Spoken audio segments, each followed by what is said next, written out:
Hi, I'm Mike from 1A Auto. We've been selling auto parts for over 30 years.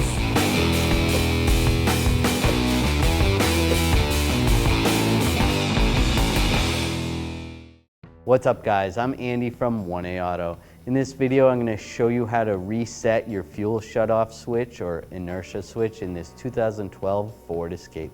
If you need parts for your vehicle, click the link in the description and head over to 1aauto.com. Okay, over here on the passenger side, when you open the door near the footrest, there is a fuel shutoff switch. Now sometimes these will trip if you go over a big pothole and your car will shut off. You won't be able to start the car, or if you were in a small accident or even a large accident, they should shut off. The reason why they have these is so that fuel is not dumping on the engine when you're in an accident if it's spilling out and causing a fire. So if your vehicle is cranking but it won't start, it may be caused because the inertia switch was tripped, or the fuel shutoff switch was tripped. What you want to do is, before you go in here, you want to make sure there's no fuel leaking around the vehicle.